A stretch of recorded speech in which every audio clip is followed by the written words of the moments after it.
मालेगावच्या घटनेनंतर संपूर्ण महाराष्ट्र हादरून गेला। यामध्ये मुख्य आरोपी जो आहे विजय खैरनार, त्याची माहिती सध्या समोर आलेली आहे आणि त्या नराधमाने जे कृत्य केलेलं आहे ते अंगावर काटा आणणार आहे आणि संपूर्ण महाराष्ट्रीयन लोक जे आहेत ते खूप संतापलेली आहेत।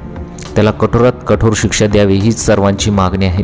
जेव्हा पोलिसांनी तपास केला तेव्हा त्याची माहिती समोर आली। तो आजीसोबत एकटाच राहत होता आणि त्याच्या घराच्या मागे जो मोबाईल टॉवर आहे तिथेच ही संपूर्ण घटना उघडकीस आली होती। तो आजीसोबत एकटाच राहत होता आणि तो गवंडी म्हणून काम करायचा आणि महिनाभरापूर्वी झालेले भांडण आणि अक्षरशः मग त्या मुलीच्या वडिलांचा राग त्याने मुलीवर काढला आणि ते असं धक्कादायक कृत्य जे आहे ते घडलेलं आहे। त्यानंतर त्याच्या घराच्या मागे जो मोबाईल टॉवर आहे तिथेच ही संपूर्ण घटना उघडकीस आली। जेव्हा सर्व लोक मुलीला शोधत होते तेव्हाच या मोबाईल टॉवरजवळ झाडाझुडपात त्या मुलीचा जो आहे तो मृतदेह आढळून आला होता आणि त्यानंतर त्या नराधमाची जी माहिती आहे ती समोर आली होती, जी की तो आजीसोबत एकटाच राहत होता आणि गवंडी म्हणून काम करायचा। आता त्याचे आई वडील याबद्दलची माहिती जी आहे ती सध्या समोर आलेली नाही।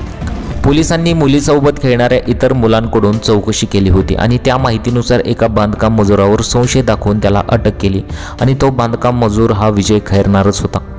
20 नोव्हेंबरपर्यंत न्यायालयीन कोठडी सुनावण्यात आलेली आहे, म्हणजेच त्याला आज न्यायालयात हजर करण्यात येणार आहे। खरं तर न्यायालयामध्ये हजर करण्यापेक्षा त्याला लोकांच्या ताब्यात द्या अशा संतप्त प्रतिक्रिया येत आहेत।